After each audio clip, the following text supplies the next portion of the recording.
What's up, guys? Welcome back to the vault. I'm just doing a video real quick so everybody knows about the drop on Monday on VeVe. It's going to be the regular drop time that we usually see on Thursdays, 8 a.m. Pacific, 11 a.m. Eastern, and it's the Geovanchy drop. There's only going to be 1,952 of the NFTs. There's only one version of the NFT, and I think this is going to be a really valuable drop that you want to get. We're going to talk about it more. I did some research on Givenchy. I'm probably not saying it right.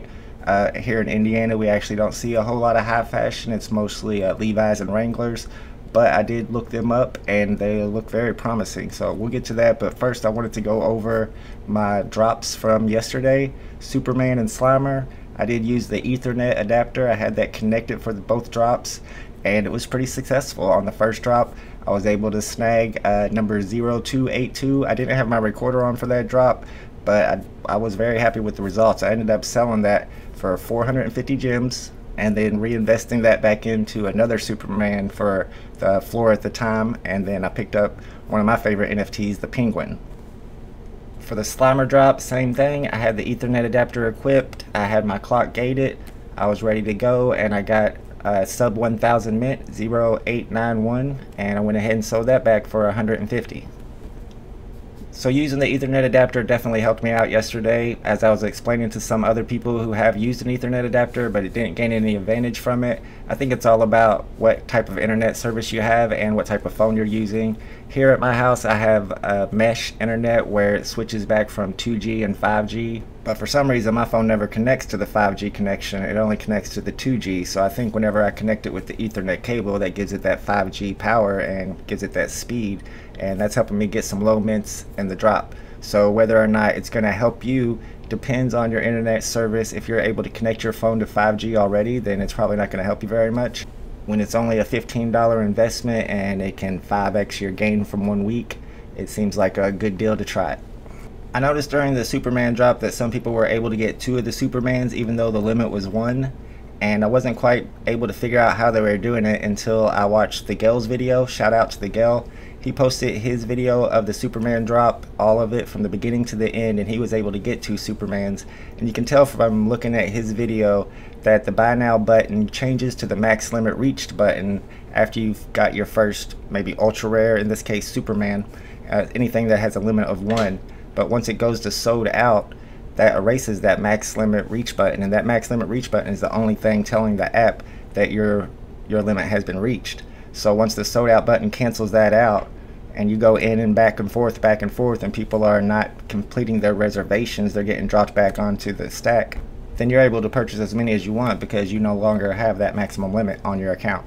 I don't know if that's even useful information because basically everybody at this point is going to be clicking back even after it's sold out, back and forth for the next 5 or 10 minutes to see if another one pops up.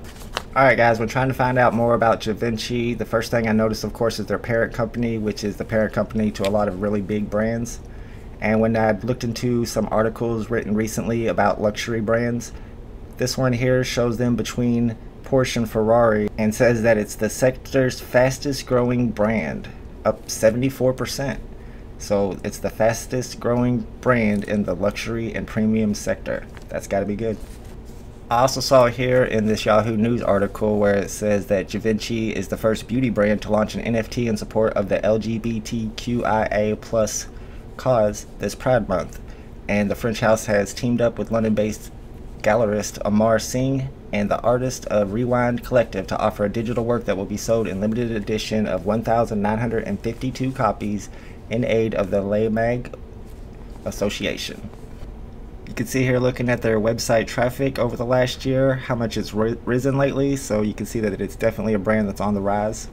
And I really think with the low edition count that this is going to be a very high value NFT. In my opinion, this is the first NFT that once you get it on the drop, you should not sell it on the marketplace. This is one to hold. If you want to flip it, hold it till OpenSea. These would probably go for a lot more on OpenSea. There are a lot of NFT collectors who don't even use the platforms, that just purchase the NFTs off of OpenSea. If you look at a platform like Zed Run, there's $20,000 and $30,000 horses that are sold on OpenSea and then just set into said stables and never raced or anything. Those are just holders making long-term investments. And lastly, I do want to talk about an interesting message that I received through Discord from somebody that I'd never seen or talked to before. They sent me a few screenshots of what appears to be somebody using an emulator to replicate their app onto their PC screen 5 times, and then they were able to purchase the Superman with all 5 of those.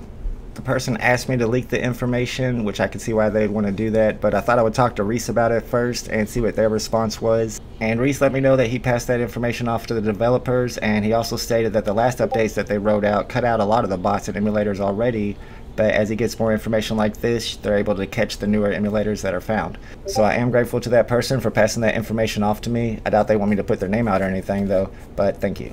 Alright guys, that's all I have for you in the vault today. Make sure you get your gems ready, and you definitely want to try to get one of those Geovanchy NFTs. See y'all next time.